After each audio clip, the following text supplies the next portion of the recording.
안녕하세요. 애플 마스크예요. 오늘은 소설을 하나 가져와 봤습니다. 그럼 잘 들어주세요. 한강. 2016년 미디어를 들썩이게 만들었던 그녀, 한국인 최초로 맨부커상을 수상한 그녀. 당시는 소설을 전혀 읽지 않았던 때라 당연히 스쳐 지나가는 기사들이었다. 2021년 들어 본격적으로 소설을 읽기 시작했을 때도 톨스토이, 도스토예프스키와 같은 대문호들에 밀려 나에게 홀대받던 그녀였다.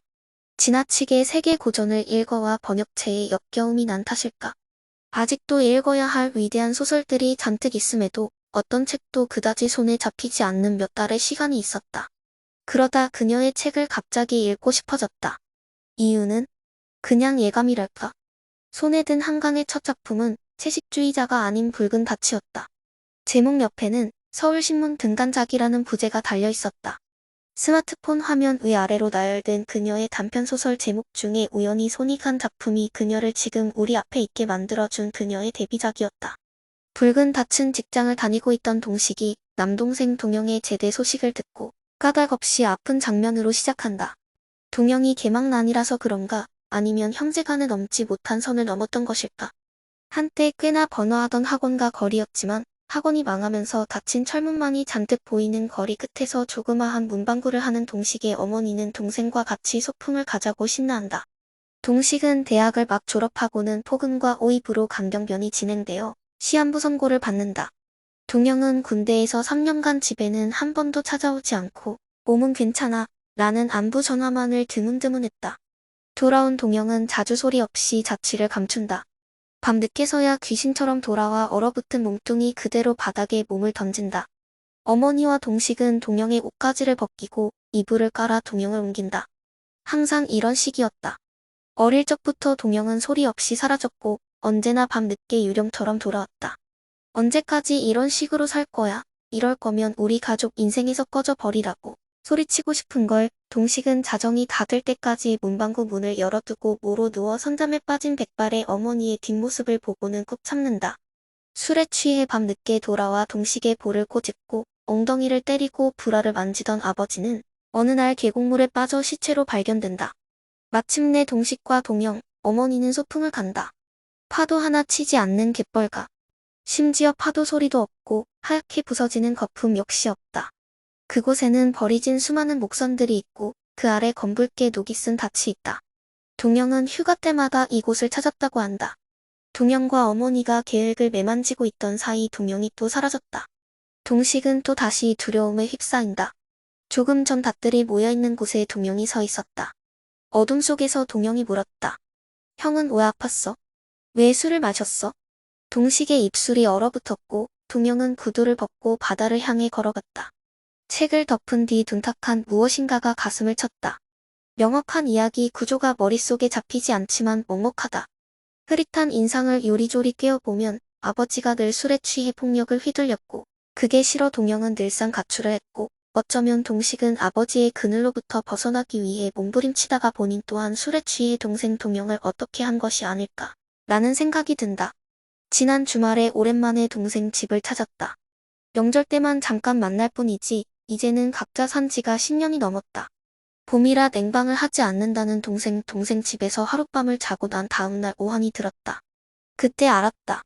동생이 냉체질이라는 사실을. 한 지붕 아래에서 자랄 때는 가족의 평균 온도에 맞춰 살다가 이제는 각자 색을 내는 독립적인 개체가 된 것이다. 소설을 읽으며 어릴 적 동생과 다투다가 죽여버릴 거야 라고 부엌에 식칼을 들던 동생을 피해 달아났던 기억이 떠올랐다. 모퉁이에서 우리 집 옥상에 올라 식칼을 들고 기세 좋게 나를 찾던 동생의 울그락불그락거리던 얼굴이 떠올랐다. 홀로 된 어머니, 형제, 그리고 그다지 부유하지 못했던 어린 시절의 기억 탓인지 서사의 아기가 맞지 않아도 유달리 내게 와 닿았을지도 모를 일이다. 한강이라는 사람이 궁금해졌다. 그녀의 느리면서도 그러면서 진솔한 이야기를 듣고 있자니 어쩐지 눈시울이 붉어졌다. 숏폼이 유행하고 핵심을 간결하면서도 효과적으로 전달해야 하는 세상 속에서 그녀의 강연은 각별했다. 그녀의 목소리를 듣다 오랜만에 하늘을 올려다봤다. 거참, 빨리 좀 내리시지, 빨리 좀 갑시다 라고 입 밖으로만 꺼내지 않았지. 각박해져 있던 내가 보인다. 오랜만에 사람답게 산다는 것에 대해 생각해보는 저녁이다. 안녕하세요. 책 읽어주는 승무원이에요. 오늘은 한강 작가의 작별하지 않는다를 가져와 봤어요. 한강 작가와의 조우는 그녀의 강연을 통해서예요. 비록 멘붕커상을 탔지만 일반 사람들에게 불호의 의견들이 많았던 채식주의자의 선뜻 손이 가지 않았지만 영상 속의 그녀는 영혼까지 선해 보였어요. 그럼에도 채식주의자는 손에 들기 부담스러워 그녀의 단편들로 일단 그녀를 만났어요. 그녀의 소설들에는 늘 폭력과 죽음이 드리워져 있었어요. 어린 시절, 실제의 학대를 의심할 정도로요. 단편에서 몇 편의 장편들로 넘어오고는 이제는 한강과 작별해야 할 시간이라 느꼈어요. 그때가 작별하지 않는다의 초반에 들어선 때였어요. 그렇게 시간이 흘렀고 작년 하반기에 또 한 차례 우리 문학계의 낭보가 들렸죠. 이번에는 한강이 작별하지 않는다로 메디치상을 수상했다는 거예요. 별 수 있겠어요. 작별을 고했지만 다시 만나봤습니다. 작별하지 않는다는 제주도의 4.3 학살을 그리고 있습니다. 해방 이후 얼마 되지 않아 좌익화를 우려한 정부가 제주도민을 싸잡아 도륙을 한 사건입니다. 한강의 다른 작품인 소년이 온다에서 5월에 광주의 학살을 그려냈다면 이번에는 제주로 무대를 옮긴 거예요. 실은 그게 애초에 제가 작별하지 않는다의 초반에서 한강 작가에게 작별을 고했던 이유이기도 했어요. 또 죽음 당시에는 더 이상 죽음과 마주하고 싶지 않았어요. 그런데 막상 펼쳐든 책에서는 중반을 접어들기까지 전혀 학살에 대한 언급이 없었습니다. 정말 이 책이 맞나 싶어 책을 덮고 인터넷 검색을 해봤을 정도였으니까요. 책은 여주인공 경아의 꿈으로 시작합니다. 발 아래로 물이 차오르고 뼈들이 보입니다. 그러던 어느 날 친구 인선에게 연락이 옵니다. 목공예를 즐기던 인선이 급기야 손가락이 잘리는 사고가 생겼고 골든타임을 지켜 겨우 손가락에 신경을 이을 수 있게 되었죠. 인선을 병문안 온 경아는 인선으로부터 뜻밖의 부탁을 받게 돼요.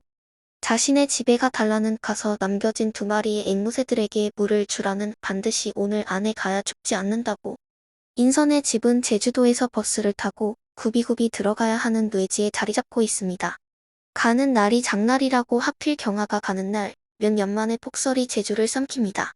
버스에서 내려서도 한참을 걸어 들어가야 하는 인선의 집, 그 집에 가는 길에 발이 미끄러져 순간 정신을 잃기까지 합니다. 무해한다고 이다지도 집에 가는 여정을 길고도 상세하게 그릴까 싶었습니다. 나중에서야 인선에게서 어머니의 오빠가 학살을 당했다라는 것을 듣게 됩니다. 아니 정확히는 오빠가 끌려갔고 교도소를 전전하면서 아무래도 결국에는 총살을 당하지 않았을까 짐작하게 됩니다. 학살의 과정에서 유일하게 빠져나와 홀로 민가의 어느 집을 찾았다는 어떤 남자의 이야기를 듣고 혹시나 그가 어머니의 오빠가 아니었을까 짐작하는 대목이 나옵니다. 그러니까 폭설 속에서 경아가 인선의 집을 찾아가는 과정은 흡사 그 남자의 행로를 떠올리게 합니다. 얼마나 힘들었을까? 얼마나 외로웠을까? 인선은 어쩌자고 겨우 앵무새를 살리겠다고 이런 혹한의 나를 내몰았을까? 그러니까 이유도 알 수 없이 왜 우리들은 학살당해야만 했을까? 사실 작년 하반기부터 알아온 난독증이 완전히 치유되지 않기도 했거니와 한강 특유의 시적인 문체 탓의 내용을 완벽히 이해하지는 못했어요. 어머니의 오빠인지 남동생인지 삼촌인지조차 헛갈릴 정도니까요. 하지만 느낌만으로도 책이 읽혔어요. 한강 작가가 무엇을 말하고자 하는지 텍스트를 앞뒤로 옮겨가며 낱낱이 해부하지 않아도 느껴졌어요. 책을 읽으면서 지속적으로 떠오르는 이미지가 있었어요.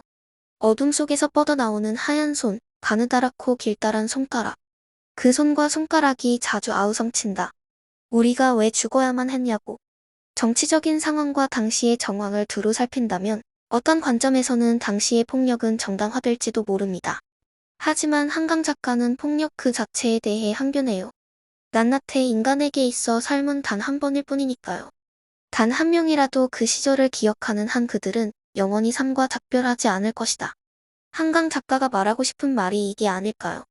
오늘도 잘 들어주셔서 감사하고 구독과 좋아요는 여러분에게 맡기겠어요. 행복하세요. 뻔하게 가정폭력이 있어요. 당연히 주로 아버지겠죠. 근데 그 가정폭력은 어떻게 하냐면 맨정신 하는 케이스도 여기는 맨정신 하거든요. 맨정신 하는 케이스도 있겠지만 거의 술에 취해서 알코올 중독이 나와. 그러니까 제정신이 아니겠죠.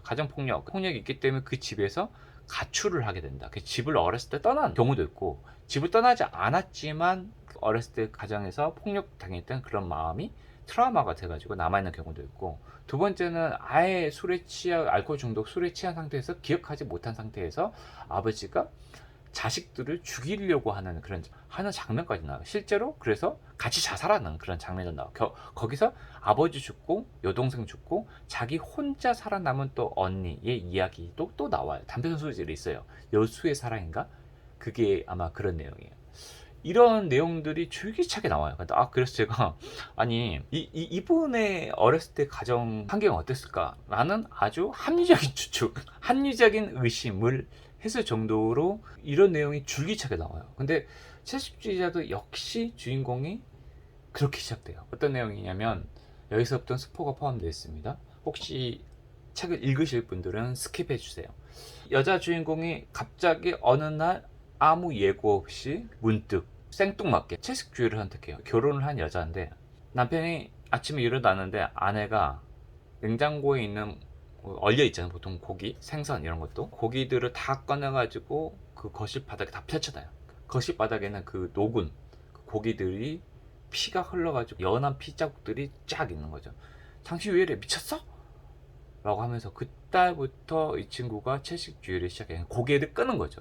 원래 근데 웃긴 게 이 여자는 학창시절에 고기를 되게 개걸스럽게 잘 먹던 친구였어요. 왜 근데 갑자기 채식을 시작했냐라고 이제 또 남편이 아내가 조금 이상해진 것 같아서 물어보죠. 물어봤을 때 꿈 때문이야. 그래. 꿈에서 한 사람의 얼굴을 봤어 라고 하는 거야. 꿈에서 피가 계속 보이고 어떤 사람을 죽인 장면들이 나와요. 그 꿈에서는 고기 덩어리라는 이제 육체를 가진 존재를 살해하는 장면이 나와요. 그러니까 고기에 대한 살해 장면이 나오고 그 고기로부터 피가 낭자하게 나오죠. 그래서 고기와 피로부터 도망치려고 그래요. 그러니까 우리가 그 얘기 하잖아요. 극단적인 채식주의자들은 그 고기 안 먹는다 그러죠. 불교적까지는 아닌데 이 여자의 시발점은 약간 그렇게 시작을 해요. 결국에는 이제 단편 3부 연작이에요. 첫 번째는 말 그대로 채식주의자고, 두 번째 단편은 연결돼 있어요. 두 번째 단편은 몽고 반점이라는 단점이고, 세 번째는 나무 불꽃입니다. 원래는 이 세 개의 단편들을 한강이 과거에 전혀 연결이 없이 따로따로 쓴 작품이래요. 근데 이거를 하나의 장편으로 만들기 위해서 주인공들을 연결시켜서 장편 소설이 된 거죠. 근데 몽고 반점에서는 채식주의를 시작하는 이 영혜라는 여자 주인공에는 언니가 있었어요. 언니의, 그러니까 당연히 남편, 형부가 있겠죠. 이 형부가 처제에 대해서 욕정을 가지기 시작해요. 근데 이게 또 웃겨요. 결혼하자마자? 그것도 아니에요. 언제였냐면 그 언니가 수도권에 집을 마련해가지고 집들이 비슷한 걸 해요. 영혜라고 언니랑 입장에서는 자기 부모님이 올라가지고 가족 식사를 하게 되는 장면이 있는데, 이미 채식주의를 하고 고기를 아예 끊었다라는 것을 들은 장인 어른이, 자기는 어른이 또 군인 출신이야. 그래서 끝까지 안 먹기 때문에 어머니가 어떻게든 고기를 먹으라 그래도 입에 이렇게 갖다 대도 안 먹기 때문에 그게 보기가 너무 싫은 거야. 꼴도 보기 싫어가지고 그 아버지가 그 고기를 딱 들고 영혜의 입에다 우걱 다짐으로 고기를 우겨내는 장면이 나와요. 안 먹으니까 뺨을 착 때리는 장면이 나오는데 거기서 약간의 실마리가 보이긴 해요. 아버지가 직업 군인으로서 어렸을 때 상당한 가정폭력을 했다라는 뉘앙스가 보이거든요. 역시나 한강 작가다. 모든 한강 작가 소설에는 폭력이 있어요. 폭력. 특히나 어렸을 때 정신적 트라우마를 했던 폭력이 있어. 그래서 역시 피가 수없이 나오는구나.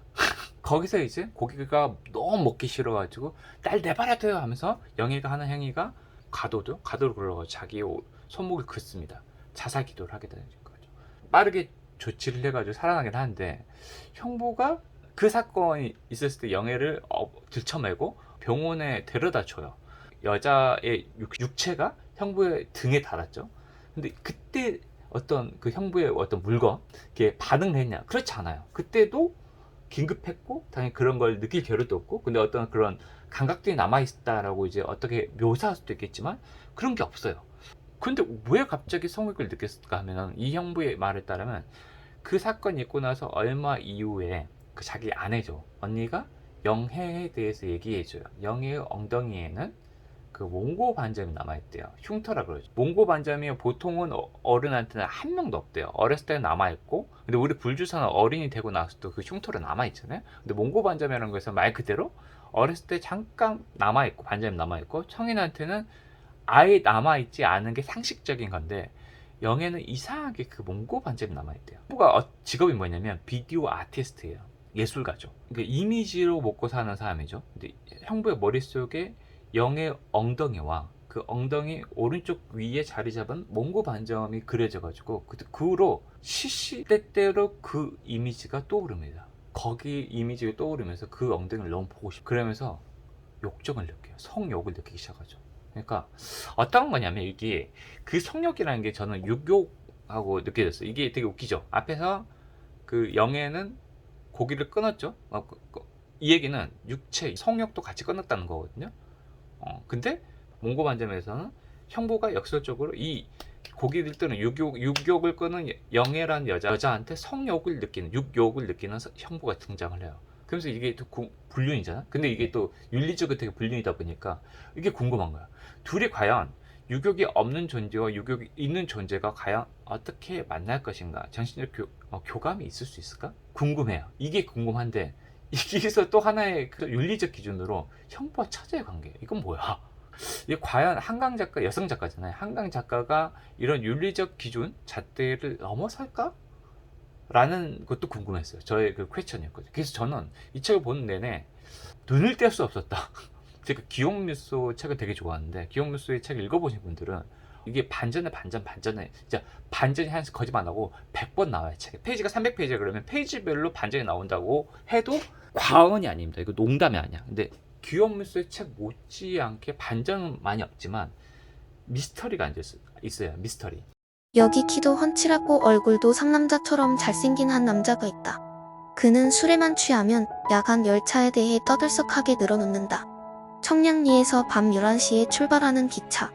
제천에서부터 태백선을 타고 산맥을 넘어 어둠을 뚫고 새벽에 이르면 동해역에서부터 바다를 보며 달린다. 그가 야간 열차에 대해 이야기할 때는 언제나 눈에서 이상스러운 광채가 일었다. 그의 이름은 동걸. 그때 우리 나이는 모두 20살이었다.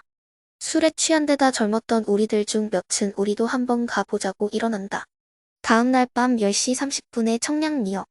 야간 열차의 주인공이었던 동걸은 끝내 모습을 드러내지 않았고 우리는 환불을 하고 동걸을 디스하며 머리꼭지까지 술에 취해 버린다. 다음날 아무렇지 않게 나타난 동걸은 사정이 있었다고 정색했다. 우리는 그날도 술에 취했다. 막무가내로 술을 마시는 20살의 우리와 달리 동걸은 술을 마시는 날을 정해놓고 그렇지 않은 날은 단 한 방울도 마시지 않았다. 언젠가 늦여름날 나와 교문을 나서던 동걸이 관자놀이를 짓누르며 쓰러졌다. 이명이야, 별거 아니야. 그렇지만 그의 낯빛은 창백했다. 기차 바퀴 소리. 그가 중얼거렸다. 그때 동걸에게서 처음으로 서늘한 눈빛을 봤다. 두려움이 느껴질 정도로. 그러다 내가 군입대를 앞둔 환송의 날이었다. 우리는 거나하게 취해 한 차례 실패했던 야간 열차를 다시 타보기로 했다. 그때도 동걸은 딱 잘라 거절했고 떠나는 우리에게 손을 흔들며 고집스럽게 역사를 벗어났다. 제대 후 우리 집은 입대 전 돌아가신 어머니 때문인지 차츰 색을 잃어가고 있었다. 큰 형은 결혼하여 나보다 어린 형수가 집안 살림을 도맡았다. 나는 어린 형수의 눈치가 보여 차려준 밥에 돌도 집어삼키고 떼묻고 땀이 찬 옷들도 갈아입지 않았다. 집에 있는 시간을 견딜 수가 없었다. 그러다 방위 생활을 끝내고 먼저 취직한 동걸을 찾았다. 평생 야생적일 것만 같은 동걸의 말씨에 어딘가 기성세대의 냄새가 났고 대학이라는 공동 생활이 끝난 우리의 화제는 곁돌았다. 야간 열차 기억하냐? 내가 말했다. 난 다 잊어버렸어. 차갑게 동걸은 답했다. 그런 동걸을 붙잡아 포장마차에서 한 잔을 더했다. 밤도 늦었고 몹시 취했고 택시도 잡히지 않아 나는 동걸의 집에 신세를 지기로 했다. 반지하에 새빵. 다음날 깨질 듯한 머리통을 부여잡고 있는데 동걸의 여동생 선주가 들어왔다. 옷 갈아입어야 하는데 잠깐 나가주시거나 이불 속에 계시겠어요? 그곳에서 선주는 작은 오빠 동주를 보여줬다. 동주는 동걸의 쌍둥이 형제였고 아버지가 돌아가신 이후 생계를 잇기 위해 밤낮으로 일하다가 뇌사 상태가 되었다고 한다. 동걸 오빠는 언제라도 우리를 버리고 떠날 거예요. 나는 그때 깨달았다. 이명이야 라고 두 귀를 틀어막고 울부짖는 이유를 동걸은 가족뿐만 아니라 우리도 언젠가 떠날 준비를 하고 있었다. 야간 열차를 타고 말이다. 우리는 각자의 생활로 연락이 뜸해졌다. 그러다 어느 늦은 여름 전철역에서 누군가 내 팔소매를 잡는다. 선주였다. 2년 만이었다. 동걸로빠한테 못 들었어요? 저 2달 뒤에 결혼해요. 늦었지만 그해 가을 나는 취직을 했다. 기대하지 않았던 직장 생활은 의외로 나와 잘 맞았다. 입대 전에 동거리 의젓한 어른인 척 내게 했던 말이 떠올랐다. 영현이 넌 장난으로 사는 것 같아 보이지만 사실 이 세계에 가장 잘 적응할 유형이야. 네가 부러워. 녀석의 말이 옳았다. 그리고 나는 야간 열차를 잊었다. 그러던 늦겨울날 동건에게 여러 번 전화가 온다. 몇 차례 엇갈려 겨우 새벽 3시에 우리는 서로 술에 취해 통화를 했다. 벽제에 가자. 동걸이 말했다. 나는 벽제에 가지 않았다. 죄책감 탓인지 며칠 동안 악몽에 시달렸다. 벽제의 거리에서 동걸이 목구멍에서 불을 내뿜고 있었다. 며칠 뒤 다시 동걸에게서 전화가 왔다. 난 떠난다. 배웅을 나와 행선지가 어디냐고 물었다. 동해. 좀 있어 동걸의 차표가 역무원의 펀치에 뚫리고 동걸의 모습이 아예 보이지 않았다. 열차 출발 시간에 임박한 사람들에게 나는 등이 떠밀렸다. 역무원이 차표를 요구했다. 그때 기적 소리가 울렸다. 나는 내달리기 시작했다. 기차도 동시에 내달리기 시작했다. 한 차례 넘어졌지만 나는 몸을 일으켰다. 오른발, 왼발, 기차에 발을 올렸다. 헐떡이는 숨을 골랐다. 뒷발 속에서 춤추는 인가의 불빛들이 보였다. 오늘은 한강 작가의 단편 소설 중에서 야간 열차를 가져와 봤습니다. 여기까지 들어주신 여러분 정말 감사하고 항상 행복하세요. 네, 안녕하세요. 멜론 마스크입니다. 오늘은 한강 작가를 좀 그리면서 히라브 시간에 대해서 얘기해 보도록 하겠습니다. 히라브 시간 엄청난 작품이죠. 어려워요. 그때도 한번 말씀드렸지만 제가 이중 작업, 제 이현님 따라잡기인데 이중 작업을 잘 못하기 때문에 되게 조리 있게 얘기할 수 있을지 모르겠네요. 제 개인적으로 저에게 한강 작가님은 약간 한효주 같은 느낌이. 한번 보여드릴게요. 미술하고 그런 이제 작가인데요. 노르웨이에 너무 예쁘신 것 같아요. 목소리가 너무 단아하고 이게 내면의 아름다움이라고 할까? 목소리에서 이게 묻어나는 것 같아요. 그래서 너무 아름다워. 그 히라버 시간에 대해서 좀 얘기하자면 히라버 시간은 히라버는 저도 처음에는 히라버? 제가 오늘 독서 모임에 나갔다 와가지고 나눔을 했었거든요. 그 히라버 시간에 대해서 나눔하겠습니다 라고 하니까 시자가 잘못 쓴 거 아니에요? 딱 그러더라고요. 에? 무슨 말이에요? 시자가 의가 아니고 이 아니냐? 에? 무슨 얘기죠? 딱 했더니 알고 보니까 이분이 히라버를 뭘로 생각했냐면 히브리어 아시죠? 그게 아니고 여기서 히랍은 그리스어가 맞아요. 히랍은 그리스예요. 그리스를 옛날에 우리가 유럽을 구라 한자어로 이렇게 표기하는 경우가 있잖아요. 그거 똑같은 거예요. 그 히랍은 그리스를 말하는 거예요. 그러니까 그리스어, 그냥 쉽게 얘기하면 그리스어 수업이에요. 그리스인 조르바라는 책이 되게 유명하잖아요. 그래서 옛날에는 어떻게 나왔냐 아시죠? 히랍인 조르바라고 이제 책이 나왔어요. 확실히 이해가 안 됐던 게 되게 이 소설 속에서는 그 설명이 없어요. 뭐 현대 그리스어가 있다 이런 설명이 없어서 제가 찾아봤죠. 현대 그리스가 있는 걸로 알고 있는데 그리스의 공용어가 어떤 영어가 아닌데 우리가 가면 프랑스는 프랑스어를 쓰고 독일은 독일어가 있잖아요. 다 있잖아요. 근데 내가 알기로는 그리스어가 따로 있는데 고대 그리스랑 중세 그리스어인가 뭐 근대 그리스어랑 이게 세 단계? 현대 그리스어 이렇게 세 단계가 네 단계가 나뉜대요. 그래서 결국에는 사라진 고대 그리스어 수업이 정확한 표현이에요. 히라버 시간을 강의하는 강사가 남자 주인공이에요. 그 사람의 특징이 뭐냐면 그 사람은 이제 학생들은 대다수 눈치를 못 채고 있는데 유전적으로 그러니까 선천적으로 자기 아버지도 그랬지만 천천히 처음부터 장님은 아니고 천천히 시력을 잃어가는 인물이 농아라고 그러죠. 청각장애인 농아라고 그러는데 그 수업을 듣고 있는 사람이 또 농아 여인이 나와요. 나이대가 정확하게 특정되진 않은데 아마 히라버 선생님이 한 40대 후반이나 50대 초반 좀 나이가 너무 많나? 그런 느낌이고 이제 수업을 듣고 있는 여자 주인공이 아이가 있어요. 딸이 있어서 한 30 중반 소반? 그래서 나이 차가 그래도 한 적어도 5살? 많게는 한 10살 정도 차이 나게끔. 왜냐면 히라버 선생님에 대한 묘사가 잠깐 나오는데 그다지 젊은 느낌은 아니에요. 뭔가 주름진 얼굴, 그 다음에 여자도 뭔가 그 어떤 근심으로 인해서 주름이 지는 그런 느낌들이 많이 언급이 돼요. 이 소설이 좀 어려운 게, 이 히라바 선생님이 어렸을 때 농아 여인하고 잠깐 썸을 타요. 그래서 그거가 교차되니까 두 남녀 주인공의 시점이 계속 교차되면서 묘사가 되거든요. 소설이 되기 때문에, 어라? 이 둘이 사귀었나? 사귀었는데 나중에 처음에 그건지, 시간이 많이 지나서 다시 만난 건가? 아닌 것 같은데, 현재 시점과 과거 시점을 왔다 갔다 하면서 우리 한강 작가님이 묘사를 해요. 그래서 처음에는 되게 어려워요. 히라버 선생님이 선천적 시력을 잃어가요. 지금은 어떤 상태냐? 그 농아한테 수업을 하고 있는데 안경을 쓰고 있어도 거의 앞에 희뿌옇게 보이는 거예요. 그러니까 어떤 사람 피할 수 있는 정도지 완전히 지팡이 들고 그 정도 아니에요. 그래서 보통의 그냥 수업하는 사람들은 몰라요. 또한 농아 그 청각장애인도의 특징이 독순술이라고 그러죠. 입술을 잘 읽어요. 그래서 수업을, 그러니까 히라빈 선생님의 입술을 보면서 수업을 듣겠죠. 한강 작가가 왜 굳이 이렇게까지 설정을 했을까라는 생각을 했어요.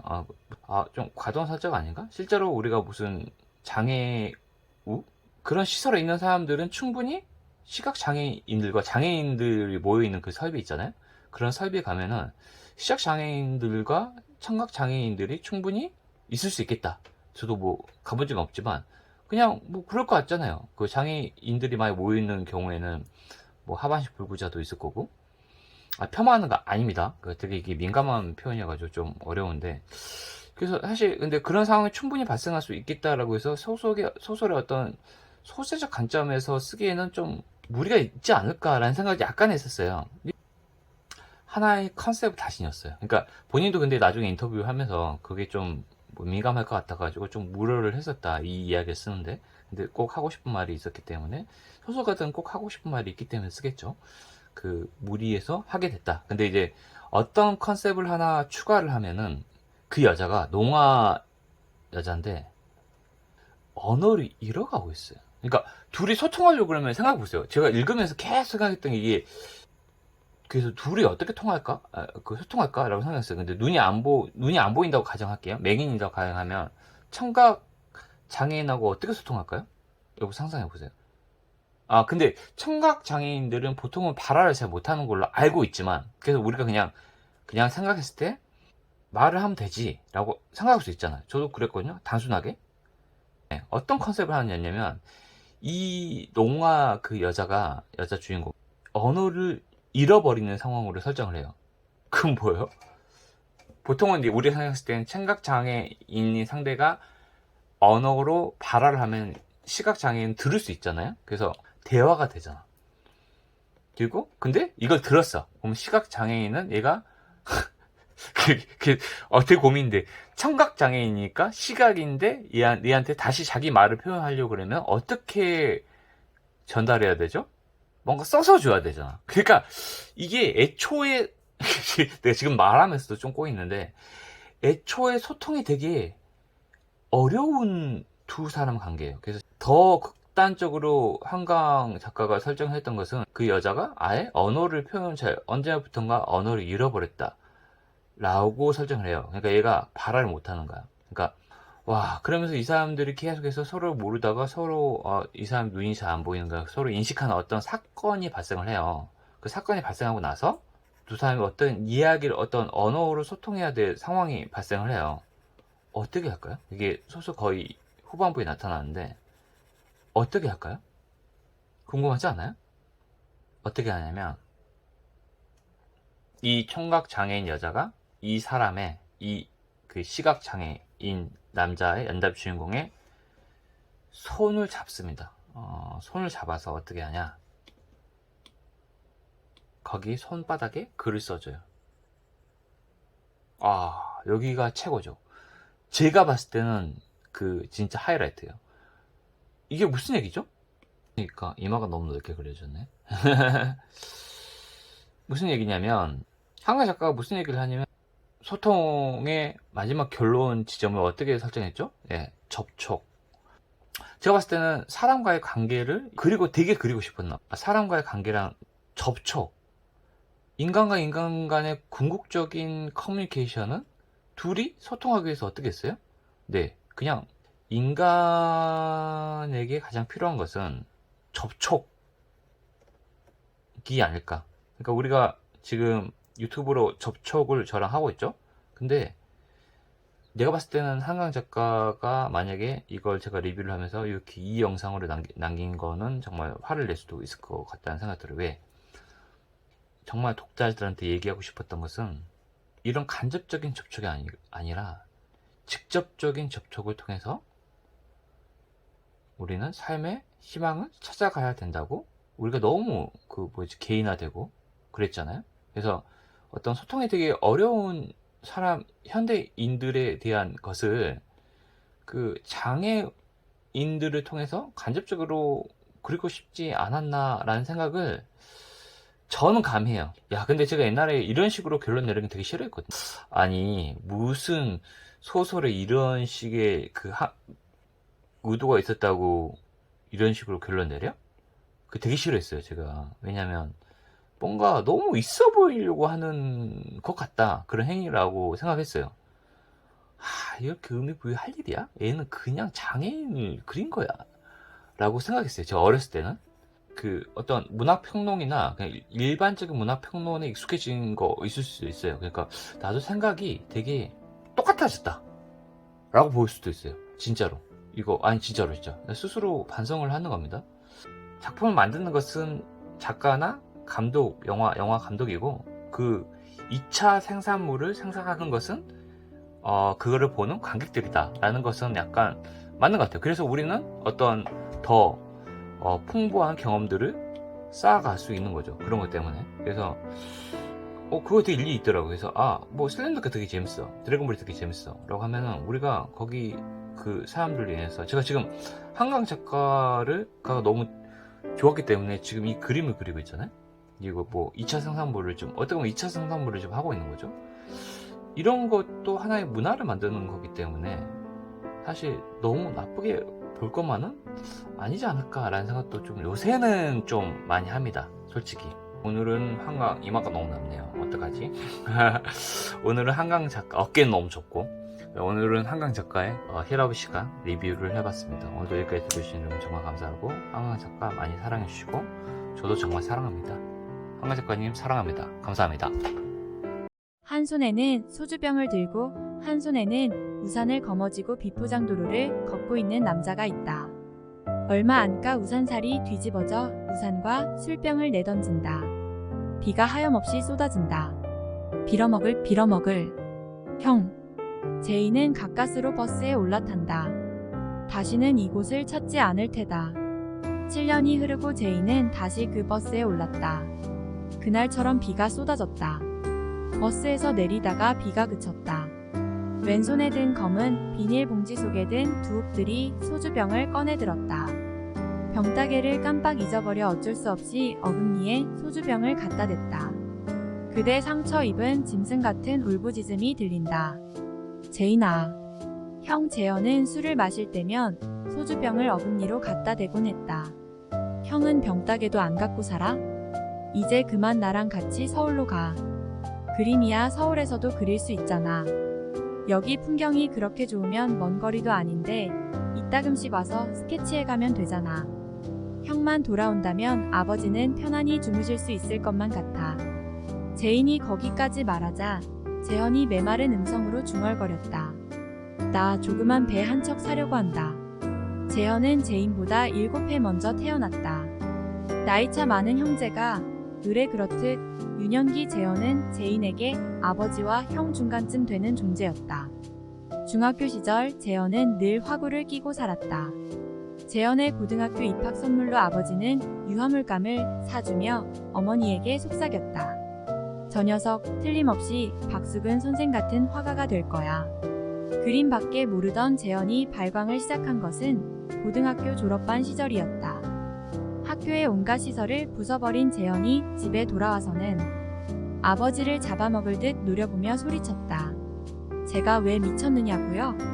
PP 때문이죠. 당신이 그 가련한 여자를 미치게 했어요. 나를 낳은 그 여자. 너 이 자식이. 나는 손 한 번 잡아볼 수 없었어요. 병원에 도착했을 때는 이미 죽어 있었으니까. 왜 그랬어요? 당신은 인간도 아니야. 한꺼번에 두 여자를 불행하게 했어. 제인이를 낳으려고 또 어떤 여자 인생을 망쳐놨지? 더러워. 구역질이 난다고. 난 잘못 태어났어 난. 새해를 알리는 제아의 종소리가 울린다. 30이다. 재현은 29살에 죽었다. 이제부터 제인은 재현이 맞이한 적이 없는 나이를 살아가야 한다. 아버지에게 그렇게 소리를 치고 집을 나온 재현은 외딴 바닷가 마을에 자취방을 얻어 매일 그림을 그렸다. 제인이 재현을 찾을 때마다 재현은 제인을 꼼짝도 하지 못하도록 앉혀놓고 자신의 스케치북에 그림을 그렸다. 좀이 쑤셔오는 것을 간신히 참았다. 완성된 자신의 초상화를 제인이 달라고 하면 재현은 단호하게 그림을 빼앗으며 말했다. 나중에 한꺼번에 줄게. 그것은 재현의 작별 인사인 셈이었다. 그럴 때마다 나도 이젠 잘 간수할 수 있어 라고 말하고 싶은 충동을 간신히 참았다.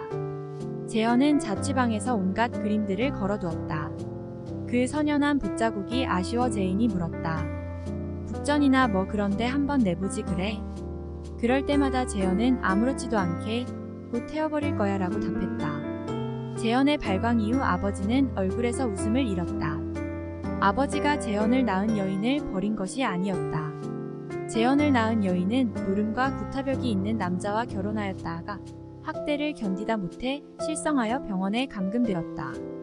의젓하게 자라나는 재현을 볼 때마다 뿌듯함과 동시에 피어나는 죄의식 때문에 그녀의 여동생에게 매달 병원비를 송부해주고 있었다.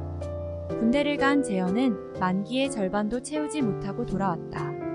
돌아온 그의 허벅지와 등과 옆구리에는 깊은 피멍이 있었다. 그리고 두 번째 발광이 이어졌다. 어머니, 어머니, 제인아, 날 좀 붙잡아줘. 제인의 어머니가 숨을 거두기 전날 재현을 불렀다. 엄만 한 번도 너를 내 아들이 아니라고 생각해 본 적이 없었다. 주님께서 너를 보살펴 주실 게다. 어머니는 죽었다. 제인은 진지하게 죽음을 생각하고 있었다. 아무것도 나아질 수 없으리라는 생각, 자신의 인생에서 빛나는 것들은 모두 지나버렸다는 상념들이 그를 사로잡았다. 술을 마시기 시작했다. 어머니를 묻은 겨울이 지나고 봄이 오자 두 번째 발광으로 병석에 누워있던 재현이 말했다. 제인아, 나갔다 오는 길에 스케치북 한 권만 사다 다오. 그리고 얼마 안 있어 그 마을로 내려갔다. 아버지는 붙잡지 않았다. 어느 날 재현은 고깃배를 샀다. 그런데 재현이 바다로 나가고 나서 돌아오지 않았다는 소식을 듣고 깊은 그 마을로 내려왔다. 아버지는 재현이 사라진 그 순간까지 침착했다. 생각해봐라. 이렇게 죽을 것이었다면 무엇하러 그렇게 열심히 그림을 그렸단 말이냐? 제인은 애써 아버지 말을 믿었다. 그렇다, 죽을 거라면 왜 그림을 그렸겠는가? 이튿날 아침 재현이 시신으로 발견되었다. 한 달 뒤 아버지는 죽었다. 교단에서 분피를 줍다가 뇌일혈로 쓰러져서 다시는 일어나지 못했다. 제인은 거푸 2잔을 마셨다. 남은 술을 병째로 받아 멀리 흩뿌렸다. 30살의 동생이 29살 먹은 형에게 술을 따른다는 심정으로. 재현의 시신을 고르던 날 젊은 염장에게 아버지는 소리쳤다. 그만두시오. 그 팔을 그대로 두란 말이여. 바람이 거세어졌다. 축축한 바람이 제인의 몸속으로 스몄다. 등뼈가 오그라들었다. 모든 근육과 내장들이 성내며 사방으로 튕겨져 나갔다. 그는 어두운 하늘을 향하여 고개를 치어들었다. 오늘은 한강 작가님의 단편소설 저녁빛이었습니다.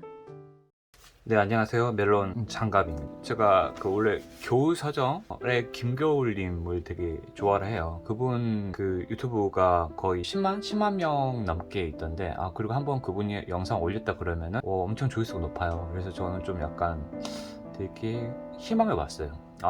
흥미있는, 재미있는 그런 유튜브뿐만 아니라 어떤 그냥 되게 실용적인 거, 그러니까 돈을 쫓는 그거 되게 잘 되잖아요. 그런 거 말고 너무나 동기부여 영상들, 약간 뭔가 특화되어 있는 어떤 자본주의를 움직이고 있는 어떤 그런 느낌? 유튜버들만 좀 잘 되는 것 좀 같아서 좀 가끔 저도 많이 보지만 지겹기도 하고, 뭔가 정석적인 거, 조금 힐링이 될 만한 거, 이런 거 아직 우리 자본주의 사회에 남아있다라는 어떤 희망을 발견했다 그럴까? 너무 많은 의미 부여를 하나요?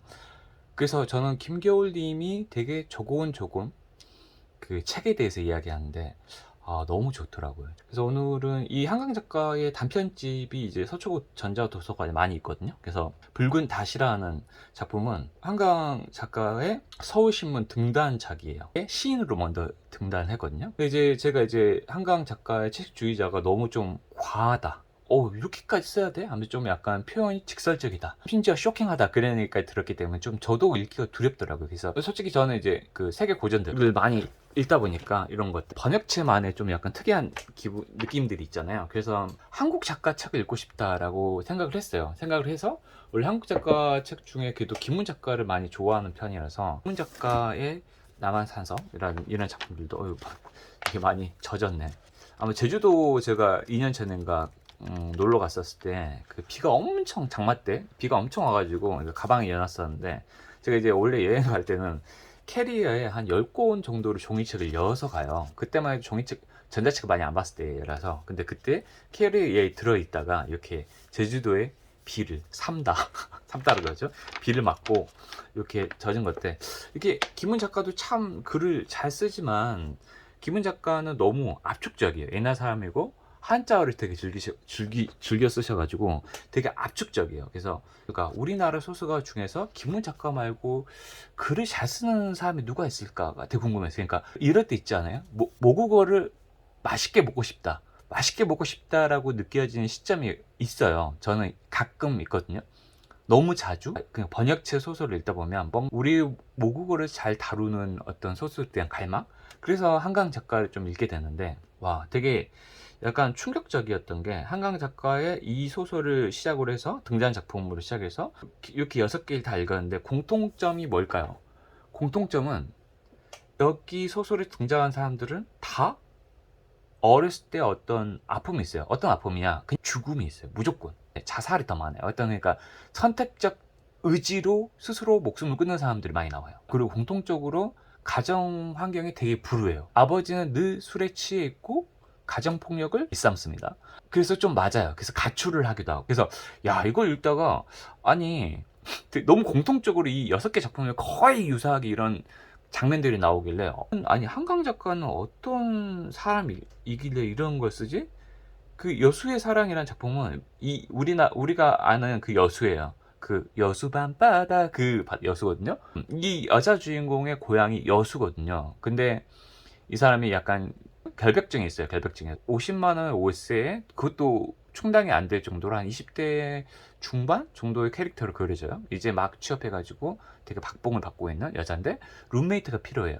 방이 2명 정도는 쓸 수 있는 방이죠. 그래서 50만 원 혼자 충당이 안 되기 때문에 25만 원씩 나눠서 룸메이트를 구하는데, 늘 소개받은 사람들이, 그러니까 가장 최근에 소개받았던 고등학교 친구의 동창의 그 후배, 그러니까 룸메이트로 이제 만난 거죠. 얼굴을 만났는데 이 친구가 석사 논문 준비하고 있는데, 그 어느 날 이제 여자 주인공이 퇴근하고 문을 열어봤는데, 그래서 석사 논문 준비해서 책이 되게 방에 많아요. 그래서 책이 엄청나게 이렇게 쌓여있는데 어느 순간 이 책 냄새 있잖아요. 책의 낡은 냄새가 자기 코를 찔렀다 이거죠. 그래서 그때부터 견디지 못하고 책을 닦기 시작해요. 책 이렇게 선반 이런데 닦기 시작하고, 심지어 어떻게까지 하냐면 서술 속에 그렇게 묘사가 돼요. 이렇게 탈탈 털어가지고 먼지를 닦는 거예요. 걸레로 매일 새벽에. 후배가 보고 즐겁을 하고 나가죠. 그리고 나서 자이라는 아예 그냥 방을 붙였어요. 그러니까 그 전단지를 붙여서 아예 남남이죠. 아예 남남인 사람을 구해서 같이 룸메이트를 하기 시작해요. 그러다가 이 자이가 그 뭐죠? 이 여자 주인공에게 고향이 어디냐고 물어보니까 내가 뭐 숨길 이유는 없으니까 여수라고 얘기하죠. 근데 갑자기 여수 뭐 오동도인가요? 그리고 무슨 대교 있잖아. 돌담대교인가? 그건 어때요? 하면서 엄청 꼬치꼬치 물어보거든요. 그래서 그때부터 자이에 대해서 엄청나게 불편함을 느끼기 시작해요. 그때부터 자이를 멀리하기 시작하거든요. 자이가 자기한테 꼬치꼬치를 여수에 대해서 물어본 순간부터 자기가 싫은 거야. 근데 어떤 해프닝이 있어 경찰서에 가게 되는데, 거기서 경찰을 취조하는 과정에서 자기가 자신의 고향은 여수에 일지도 모른다라고 이제 얘기하는 장면이 나오거든요. 그게 무슨 얘기냐? 자기가 어렸을 때 버려지거든요. 근데 이제 그 서울역인가?를 주워서 키워졌던 양모에게 듣게 돼요. 아, 막연히 그게 여수의 발 기차였다. 말을 듣고 나서 자기는 막연히 자기의 고향의 오리진이 여수일지도 모른다는 생각을 하게 됐다라고 이제 고백하는 장면이 생기거든요. 그래서 너무 이제 근데 그때부터 싫은 거야. 왜 싫으냐? 알고 보니까 그 여자 주인공이 어렸을 때 아버지가 또 술을 취해 있죠. 술을 취해가지고 여수 사람인데 여동생이 있었는데 여동생을 바다에 던졌어. 아빠가 자기의 목을 휘감고 술에 취해서 같이 바다에 푹 빠져드는 장면이 나와요. 그리고 눈을 떠보니 다 당연히 자기 여동생은 이미 익사를 했고 아버지도 죽었고, 근데 옆에서 이제 이 구해준 어르신들이 아이고 살았네 하면서 숨을 쉬네 라고 하는 장면이 나오고, 근데 그때 저기 한켠에서 어떤 아주머니가 쯧쯧 혀를 차면서 이런 말을 해요. 저것이 혼자 살아가지고 산 것이 좋은 건지 모르겠네 라고 하는 장면이 나와요. 그래서 얘가 여수에 대해서 아주 안 좋은 기억을 가지고 있는 거죠. 거의 죽을 뻔했고 아버지가 술에 취해서 자기 그 자매를 죽이려고 했잖아요. 근데 아버지도 돌아가셨죠. 그래서 그런 것 때문에 이 자기가 여수에 대해서 자기한테 꼬치꼬치 물어보는 순간 그 결벽증에 도지면서 온몸을 팍팍팍팍 긁기 시작해요. 그러면서 그 어느 순간은 그게 쌓이다 왜 그러세요 언니? 라고 했는데 자기한테 거의 꺼져버려, 나가버려 라고 한 순간이 와요.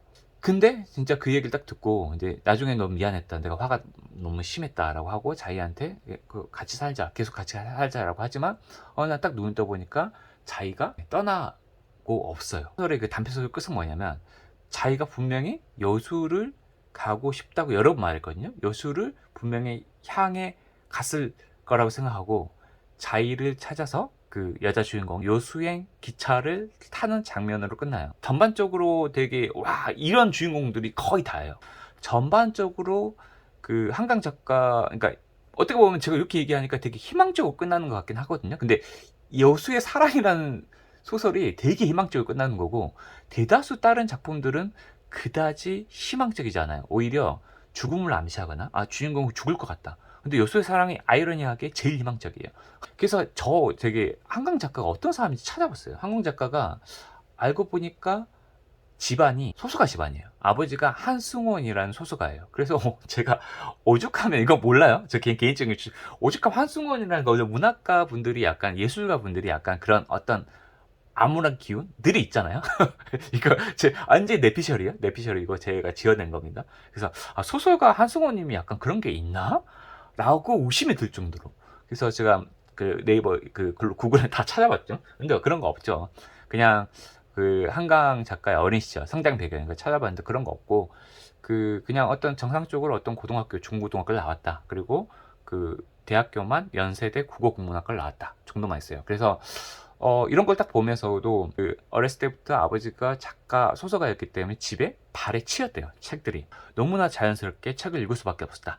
그래서 접할 수 있는 기회가 많았다. 그래서 제가 봤을 때는 보통의 이제 소설 암울하거든요. 세계 고전들이 그렇게 유쾌한 책들은 별로 없어요. 왜냐면은 그 대거장들이 해밍웨이도 결국에는 곤충 자살로 생을 마감했잖아요.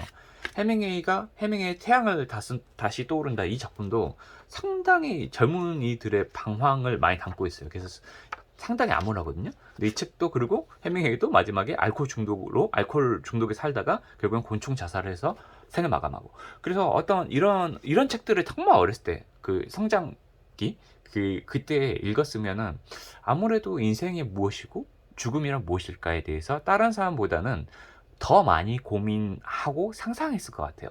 근데 사실 그 한강 작가의 강연을 좀 찾아봤어요. 저 되게 좋았어요. 왜냐면 목소리 들어보세요. 제가 할 이야기의 제목이 당신들에게 보내는 와, 나의 제가 이거를 산책을 하면서 소설을 읽고 한강 작가가 궁금해서 이걸 들어봤거든요. 근데 목소리가 제가 한효주 되게 좋아해요. 근데 한효주 안 닮았어요. 나 닮았나?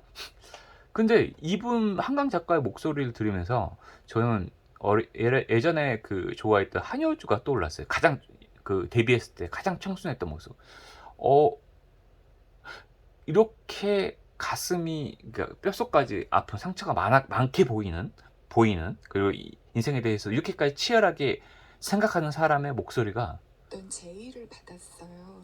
어 케이티 패터슨 이래요. 그래서 제 생각에는 이분은 원래 성장이 되게 부드럽고 아름다운 분 같아요. 근데 다만 그 마음이 되게 유약하여, 되게 말랑말랑하여서 어떤 자기가 봤던 소설이나 아니면 주위에 그 자기가 어렸을 때 그런 소설이나 그런 문학책을 많이 접했을 때 어떤 뉴스 기사나 그럴 때 그런 또 고아나 이런 사람들을 봤었을 때 심히 더 많이 공감하는 인물이 아닐까라는 생각이 많이 들어서 저는 한강 작가 작품을 너무, 그러니까 그런 사람들에 대한 위로의 헌정의 작품으로 아마 소설을 쓰고 있지 않을까라는 생각이 많이 들었어요. 그래서 사실 오늘은 원래 이거 히라버 시간이라는 작품에 대해서 원래는 메인으로 리뷰를 하려고 그랬었는데 이거는 다음 시간에 또 같이 하도록 하겠습니다. 네, 어찌됐든 그 겨울 서점의 김겨울입니다를 따라해 봤는데 저는 장갑 서점의 김장갑입니다 라고 마무리하면서 그 다음 시간 뵙겠습니다. 감사합니다. 이따금씩 저렇게 나무를 태운다오. 40대 중반으로 보이는 사내가 나무를 태우고 있다. 그의 옆에는 녹슨 사판자루와 빈 소주병이 놓여 있다.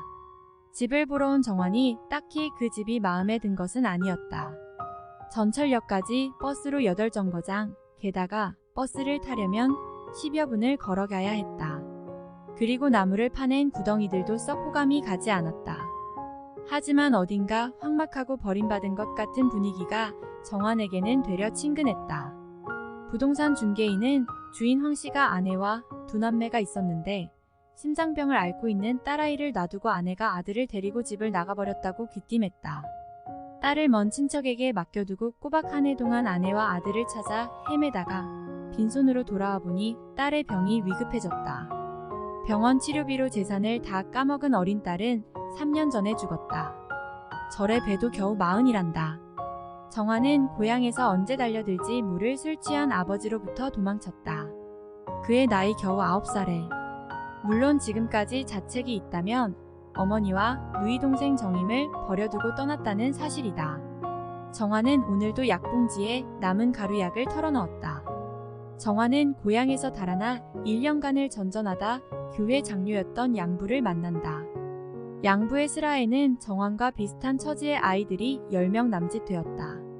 양부는 합숙시설에 딸린 농장 일을 돕다 고등학교 졸업과 동시에 독립시킨다는 원칙을 따르고 있었다. 양부가 고혈압으로 죽자군대에 있던 정환은 특박을 받고 나온다. 그가 상상했던 것보다 훨씬 많은 그의 아들, 딸들이 양부의 농장에 모였다. 그들은 쾌활해 보였으나 하나같이 동질의 그림자를 얼굴에 드러내고 있었다.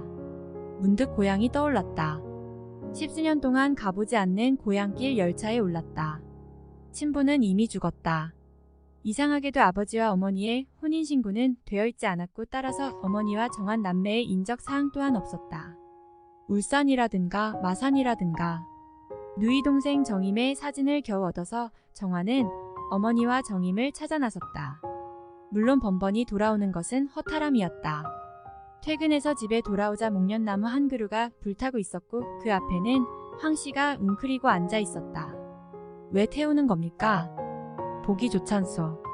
곧 봄이 됩니다. 꽃이 필 텐데요.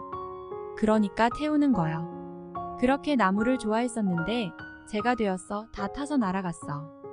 그날 아버지는 어머니를 반죽음이 되도록 두들겼다. 정환과 정임은 아버지를 피해 진달래 능선으로 도망쳤다. 정임은 배가 고프다며 꽃잎을 씹어 삼키고 있었다. 배고파 오빠. 그럼 돌아가. 오빠 가자. 너 혼자 돌아가란 말야. 꺼져버려. 날 귀찮게 굴지 마. 정환은 발작적으로 정임의 뺨을 쳤다. 울음을 터뜨리는 정임을 뒤로하고 정환이 빠른 걸음으로 능선을 탔다. 그날 저녁 흑투성이가 되어 하산한 정환에게 어머니는 대문을 열어주지 않았다. 여긴 내 집이 아니다. 들어오지 마라. 잘못했어요 어머니. 다신 안 그럴게요. 넌 내 아들이 아니다. 깜빡 잠이 들었다. 오한 때문에 눈을 떴다. 문을 열고 정원으로 가자 황씨가 엉망으로 취해서 마지막 남은 진달래 나무를 파내고 있었다. 그만두세요. 왜 이러십니까? 왜 나무를 뽑아내는 겁니까? 건드리지 마. 자네 때문에 뿌리가 상했어. 태우지 마십시오. 태우지 말아요. 순간 황 씨의 주먹이 정환의 얼굴을 향해 날아왔다. 정환의 뒤통수가 구덩이 속에 처박혔다. 꺾인 고개를 가누며 정환은 하늘을 보았다. 그때 황 씨가 울기 시작했다. 그리고 둘은 몸을 일으켰다. 황 씨는 집요하게 진달래 나무를 향해 걸어갔다. 황 씨는 맨손으로 언 흙을 파내는 작업을 시작하고 있었다. 마침내 진달래 나무를 뽑아낸 그는 떨리는 손으로 뿌리에 붙은 흙덩이들을 털어냈다. 내게는 딸이 있었소. 이따금 그 아이 꿈을 꾼다오. 정환은 황 씨의 등에서 떨고 있는 여자아이의 환영을 보았다. 여자아이가 푸드덕 모닥불 속으로 뛰어들어갔다. 한없이 넓고 황량한 벌판에 나무 한 그루 없는 곳에 그 아이가 서 있어. 정환은 여자아이의 그림자가 모닥불 속에서 불타는 것을 보고 있었다. 아버지 여긴 축구나무 한 그루 없어요 하고 말하는 것 같은 눈으로 말이요. 그때마다 난 말아오. 그래 보내주만 내가 좋아하던 것들 한 번도 그 사이로 뛰어다니지도 못한 내 나무들을 보내주마 하고. 황 씨는 모닥불을 향해 한 발자국 다가섰다. 어둠 저편에서 진달래 관목들이 붉은 봄빛을 내어 뿜으며 능선을 이루고 있었다. 오늘은 한강 작가의 단편소설 진달래 능선이었습니다.